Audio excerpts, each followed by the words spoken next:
pasok ngayon si Namara kaya modular lang sila. Kaya ngayong araw gagawa kami ngayon ng module niya. Alin sa mga prutas ang kulay pula?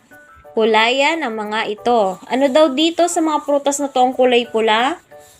Strawberry, apple, watermelon, Anong prutas to? apis, Anong kulay ang atis? bean, Green. O, anong prutas to? mangga, Anong kulay ang mangga? yellow, Yellow. At pagkatapos nga niya ma-identify yung mga prutas at mga kulay nito, pinakulayan ko na rin sa kanya. Alam niyo ba, hindi pa nakakakita ng atis si Mara. Ngayon kasi wala na ako nakikitang puno ng atis. Sa lugar niyo po ba, meron pa po ba? Anak, tanggalin mo muna yung watch mo. Nahihirapan ka. Masisira yung ano mo. Pinatanggal ko nga yung relos niya kasi baka mapunit yung libro niya. Sayang naman yung libro at bagong bigay lang din sa kanila niyan. At doon pala sa mangga kanina nako-confuse siya kasi minsan nakakita siya ng green na mangga at dilaw nga. At dito nga natapos na siya. Sumunod naman ito, ang kulay dilaw naman. Alin sa mga larawan ang kulay dilaw? Kulayan ng mga ito. Ano daw dito ang mga kulay dilaw? ayaw, mangga, sisiw, santiawe, banana. Ilan sila? Isa, dalawa, tatlo, apat, lima. O sige, kulayan mo na po. At dito nga nagsimula na rin siyang gumawa. Puro mga kulay dilaw naman itong mga gagawin niya. Tapos na nga siya dito sa kulay dilaw. Susunod naman niya ay berde. Alin ang mga bagay na kulay berde? Kulayan mo ang mga ito. Ano daw dito ang kulay berde?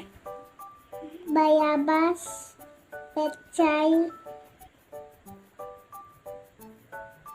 dahon, bulaklak. Okay, sige, kulayan mo. Doon nga sa bulaklak, hindi siya sure doon sa sagot ng yun. Sabi ko naman sa kanya, yung katawan kasi nun kulay green din o berde.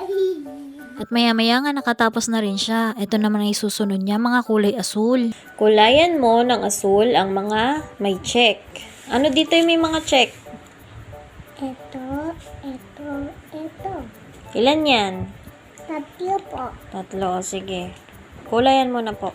At dito nga, madali lang ginawa niya dito kasi may mga check na rin naman yung ituturo niya. Kukulayan na lang niya. At pagkatapos nga nito ay sumunod naman yung mga hugis. Ikahon ang bagay na hugis bilog. Gayahin ang halimbawa na ginawa sa orasan.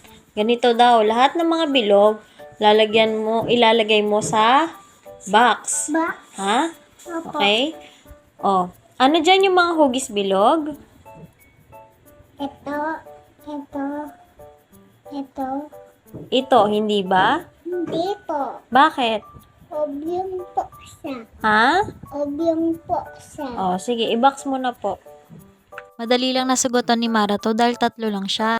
Kulayan ng dilaw ang mga bagay na hugis parisukat. Ano daw dyan yung mga hugis parisukat? Ito. At dito nga nagkulay nga lang nga siya dito ng dilaw. Alin ang mga hugis tatsulok? Kulayan ang mga ito ng asul. Kukulayan mo daw ng asul ang mga hugis tatsulok. Ano dito ang hugis tatsulok?